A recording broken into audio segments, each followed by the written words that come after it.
अस्सलाम वालेकुम everyone, welcome to my YouTube channel. उम्मीद करता हूँ आप सब ठीक होंगे। दोस्तों, अगर आपने साइट के ऊपर कंक्रीट वर्क किया है तो आपने एक चीज़ नोटिस की होगी कि कंक्रीट जब भी अपनी स्ट्रेंथ गेन करना शुरू करती है या जब भी हम उसके ऊपर से फार्म वर्क रिमूव करते हैं तो कंक्रीट आपको डिफरेंट कलर में शो होती है।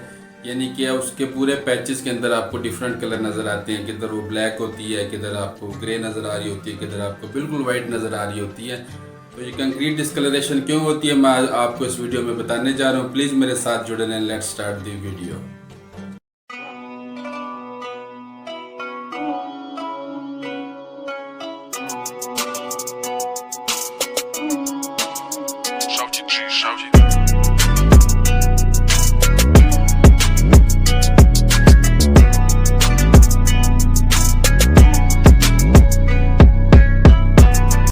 तो जी व्यूअर्स, मैंने आपसे बात की है कि what is concrete discoloration. Discoloration means कि कंक्रीट के जो डिफरेंट कलर्स होते हैं उसके अंदर जो आपको ब्लॉचेस नज़र आते हैं वो क्यों होते हैं। मीन्स जब भी हम कंक्रीट पोर कर लेते हैं उसके बाद आप जब भी फार्म वर्क रिमूव करते हैं, आपने देखा होगा कि फार्म वर्क की एक प्लेट से दूसरी प्लेट के अंदर आपको कंक्रीट सरफेस का कलर डिफरेंट नज़र आता है। तो ये क्यों होती हैं, इसकी चंद वजूहत है मैं आपसे शेयर करूंगा। अगर बीइंग ए स्ट्रक्चर इंजीनियर आप साइट के ऊपर काम कर रहे हैं तो आपको उन चीज़ों का पता होना चाहिए कि टेक्निकल वेज में ये चीज़ें क्यों होती हैं और इसके पीछे जो है वो क्या रीज़न है। तो सबसे पहले नंबर पे जो रीज़न आता है वो दोस्तों ये है कि हमारा जो बैच होता है, मीन्स के बैचिंग प्लांट के अंदर इनकन्सिस्टेंसी होती है। इनकन्सिस्टेंसी से मेरी क्या मुराद है कि जब भी हम कंक्रीट अपनी बैच वर्क अपना तैयार करते हैं अपने बैचिंग प्लांट से, तो बाज़ टाइम ऐसा होता है कि हमने एक ट्रांजिट लोड करके साइट के ऊपर भेजा, साइट वर्कमैनशिप ने उसको ले किया और फिर वो अपने प्लांट ऑपरेटर को फ़ोन करते हैं कि भाई कंक्रीट जो है ना वो हार्ड आ रही है, इसको आप नरम करें। जब उस हार्ड को वो लूज़ करने की कोशिश करते हैं तो वो क्या करते हैं, उसके अंदर वाटर रेशो ज़्यादा कर देते हैं। दोस्तों, जब भी आपकी वाटर सीमेंट रेशो ज़्यादा होगी तो मीन आपका जो कंक्रीट एक उधर एटम के ऊपर चल रहा है वो प्रॉपर कंसिस्टेंट नहीं होता है। इसका मतलब ये है कि बैच टू बैच उसकी सीमेंट रेशो जो है वेरीज कर रही है। एक तो वेरिएशन ये आ सकती है। दूसरा वेरिएशन ये होता है कि हमारा जो मटेरियल ऑन बैचिंग प्लांट पड़ा हुआ था, लाइक आप क्रश सीमेंट सैंड और ये चीज़ें जो होती हैं, ये भी इस तरह हो सकता है कि बहुत दफ़ा ऐसे भी केसेस हो सकते हैं कि वो जो मटेरियल हमारा आया हुआ है ऑन साइट वो सारे की जो है वो केमिकल प्रॉपर्टीज़ आप कह लें या आप उसकी जो भी क्वालिटीज़ कह लें, जो भी उसकी टेस्टिंग है वो मैच नहीं कर रही होती। बीच में कोई मटेरियल ऐसा आ जाता है कुछ दूसरे से डिफरेंट होता है। जब उसकी प्रॉपर्टी मैच नहीं करती हैं तो वो भी अपने बैच के अंदर कंक्रीट की डिस्कलरेशन का रीज़न बन सकता है। दूसरे नंबर पे जो एक चीज़ आती है वो दोस्तों ये है कि हम जो भी अपना सीमेंट यूज़ करते हैं बैचिंग प्लांट के लिए, बाज़ जगहों पे तो ऐसे होता है कि हम बल्कर वाला सीमेंट यूज़ कर रहे होते हैं, लेकिन वो कुछ जगहों पे ऐसे होता है कि हम लेबर यूज़ करके मैनुअली सीमेंट ऐड कर रहे होते हैं अपनी कंक्रीट के लिए। तो मैनुअली जब हम वर्किंग कर रहे होते हैं तो कई दफ़ा कंक्रीट हमारी लेट नाइट ख़त्म होती है तो बहुत सारे हमारे सीमेंट बैग्स ऐसे एयर एक्सपोज वहाँ पड़े रह जाते हैं। जब सुबह हम आते हैं कुछ बैग्स ऐसे होते हैं जो टॉप पे पड़े हैं, वो बिल्कुल एयर को या टेम्परेचर को एक्सपोज होते हैं। कुछ नीचे होते हैं वो एक्सपोज नहीं होते हैं।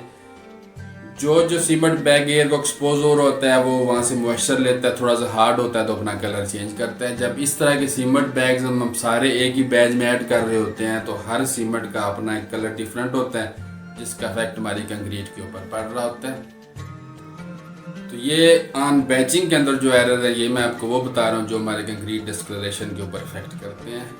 ऑन साइट ये है कि ऑन साइट हम जो अपने कंक्रीट मिक्स के अंदर या जो हमारा कंक्रीट की क्वांटिटी आई होती है उसके अंदर जो हम ट्रांजिट मिक्सर के अंदर पानी ऐड करते हैं, लाइक हमारे पास एक कंक्रीट ट्रांजिट मिक्सर आ गया, हम उसको ले करना शुरू करते हैं तो लेबर कहती है नहीं जी भाई इसकी तो वर्केबिलिटी नहीं है, ये शूट पे फ्लो नहीं कर रहा या ये बहुत हार्ड है भाई हमारी स्ट्रक्चर के अंदर फ्लो नहीं कर रहा है। तो क्या करें जी, इसके अंदर वाटर ऐड करें। जब वो वाटर ऐड करके उसका स्लम्प लूज करके वर्केबिलिटी तो प्रॉपर कर लेते हैं, लेकिन उसका क्या होता है जब वर्केबिलिटी प्रॉपर होती है तो उसकी वाटर सीमेंट रेशो चेंज होती है। जब वाटर सीमेंट रेशो चेंज होती है तो मीन के वहाँ के जो अंदर केमिकल प्रोसेस होता है सीमेंट का डिहाइड्रेशन का, वो उसकी जो है वो प्रॉपर्टीज़ के अंदर इफेक्ट आता है जिसकी वजह से कंक्रीट आपको बाद में डिफरेंट कलर शो करवाती है। तीसरे नंबर पे जो चीज़ आती है वो ये है कि हम अक्सर जो है वो कंक्रीट के अंदर एक्सेलरेटर डालते हैं उसकी जो है वो सेटिंग टाइम को बढ़ाने के लिए। दोस्तों जब भी हम कंक्रीट के अंदर एक्सेलरेटर ऐड करते हैं तो मीन इसके अंदर जो है हम क्लोराइड ऐड करते हैं, कैल्शियम क्लोराइड आप कहने ऐड करते हैं। जब वो ऐड करते हैं तो अगर आपकी कंक्रीट उसके बाद आपको ब्लैक कलर दे रही है तो आपको फ़ौरन पता होना चाहिए कि किस वजह से दे रही है कि इसके अंदर हम लोगों ने एक्सेलरेटर ऐड किया था। एक्सेलरेटर भी एक बहुत बड़ा रीज़न होते हैं जो है वो इसकी कंक्रीट की डिस्कलरेशन का। चौथे नंबर पे जो एक मेन फैक्टर होता है सारी चीज़ का वो है वर्कमैनशिप। वर्कमैनशिप से मेरी क्या मुराद है? वर्कमैनशिप से मेरी ये मुराद है कि आपने एक स्ट्रक्चर के लिए कंक्रीट के लिए तैयारी की है, उसके ऊपर आपने फार्म वर्क फिक्स किया है। जो हमारी लेबर होती है फार्म वर्क फिक्स करती है, लेकिन वो बाज़ दफ़ा एज ए लेजीनेस शो करते हैं कि वहाँ से कुछ जगहों से हमारे फार्म वर्क के अंदर से वाटर लीकेज की जगह रह जाती हैं। जब हम कंक्रीट पोर कर रहे होते हैं तो बाज़ टाइम ऐसे होता है कि हमारी फार्म वर्क के अंदर से कंक्रीट का वाटर जो है वो लीक हो जाता है। जब वो वाटर लीक होता है तो वहाँ पे नियर अबाउट जो फार्म वर्क वाला एरिया उसके बिल्कुल सरफेस पे आपको कई दफ़ा बिल्कुल सेग्रीगेशन हुई नज़र आती है। सेग्रीगेशन हुई होती है, ये बिल्कुल आपको ऐसा लगता है कि ब्लैक ऑयल लगा हुआ है ना। वो इसी वजह से होता है कि वहाँ से पानी रिमूव हो जाता है, वो सिर्फ वहाँ पे एग्रीगेट रह जाता है और आपको सेग्रीगेशन नज़र आती है। जब सेग्रीगेशन होती है तो फिर आपको पता है वो ऑटोमेटिकली आपको कंक्रीट देखने में इतनी बुरी लग रही होती है। तो कोशिश करें कि अपनी स्ट्रक्चर के जो फार्म वर्क है उसको वाटर टाइट रखें। एक और जो वर्कमैनशिप एरर होता है वो ये है कि बाज़ दफ़ा हमारी कंक्रीट जो बल्क क्वांटिटी में होती है, मॉर्निंग में शुरू करते हैं तो वो चलती चलती इवनिंग तक चली जाती है। पहले तो कोशिश करें आपके रिसोर्सेज इतने ज़्यादा हों कि हम कंक्रीट को मिनिमम टाइम के अंदर वाइंड अप करें, ताकि सारे दिन के अंदर जो है हमारा टेम्परेचर कंडीशन चेंज हो रही होती है, एयर मॉइस्चर चेंज हो रहा है, तो वो भी कंक्रीट की स्ट्रेंथ के ऊपर और कंक्रीट की प्रॉपर्टीज़ के ऊपर इफेक्ट करता है। दूसरा ये कि जब भी कंक्रीट आपकी पोर हो रही होती है कोशिश करें कि जो वर्कमैनशिप आपकी वहाँ पे काम कर रही है, जो आपके लेबर हैं, जो आपके वर्कर्स हैं, जो वहाँ पे आपके टेक्नीशियंस हैं काम कर रहे हैं, वो कंक्रीट के अंदर थ्रू आउट जो है वो प्रॉपर तरीके से वाइब्रेटिंग करें। बिल्कुल ये नहीं है कि किसी जगह पे बहुत ज़्यादा कर रहे हैं, किसी जगह पे कम कर रहे हैं। ये भी एक इफेक्ट होता है, अगर आप किसी जगह पे बिल्कुल कम वाइब्रेटिंग करते हैं तो वहाँ पे कंक्रीट वैसे आपको अजीबोगरीब नज़र आती है, लूज नज़र आती है, उसका कलर अजीब होता है। किसी जगह पे बहुत ज़्यादा वाइब्रेटिंग करते हैं तो क्या आता है वो जो सरफेस के कंक्रीट के अंदर वाटर होता है उसकी सरफेस पे आ जाता है। आपने देखा होगा कई जगह पे जब कंक्रीट हार्ड होती है बिल्कुल आपको वाइट नज़र आ रही होती है। वाइट इसलिए नज़र आती है कि उसके ऊपर जितना भी वो सीमेंट वाला लूज वाटर होता है सरफेस के ऊपर आ जाता है।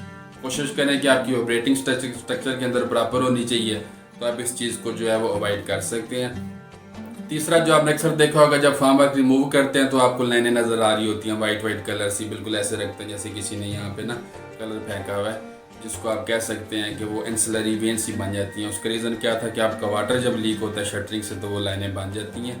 कुछ जगहों पे आपको अजीबोगरीब स्पॉट से नज़र आते हैं, अजीबोगरीब ब्लॉचेस बने हुए नज़र आते हैं। उसका रीज़न ये होता है कि जब भी हम फार्म वर्क लगाते हैं तो फार्म वर्क के ऊपर हम ऑयल यूज़ करते हैं ताकि वो कंक्रीट के साथ स्टिक नहीं करें।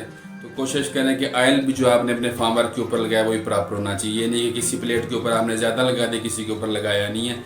जिधर आप ज़्यादा लगाते हैं तो उधर आपको नज़र आता है कि वो बिल्कुल ऑयली सी शेप होती है कंक्रीट की, ब्लैकिश सी, और किसी जगह पे आप नहीं लगाते हैं तो वो बिल्कुल आपको एक्सपोज नज़र आता है कि यार ये तो कंक्रीट उखड़ गई है, टूट गई है।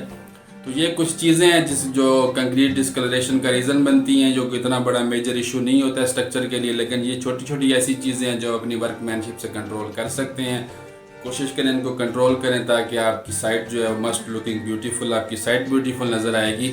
तो वो आपका जो साइट के ऊपर इंजीनियर है मीन के वो बहुत जो है वो आप कह सकते हैं बहुत एक्टिव है, जिसने अपनी साइट को वेल मैनेज किया हुआ है। तो उम्मीद करता हूँ आपको ये मेरी वीडियो अच्छी लगी होगी। अगर अच्छी लगी है तो मेरे चैनल को लाइक करें, सब्सक्राइब करें और बेल आइकन का बटन दबाना नहीं भूलें ताकि मेरी हर आने वाली वीडियो आप तक पहुँच सके। और एट दी एंड अगर किसी भी भाई को कोई क्वेश्चन होता है मेरी वीडियो से या मेरे टॉपिक से रिलेटेड तो ज़रूर मुझे कमेंट में पूछा करें, इंशाल्लाह मैं ज़रूर आपको उसका जवाब दूँगा। तो मिलते हैं नेक्स्ट वीडियो में। अल्लाह हाफिज़।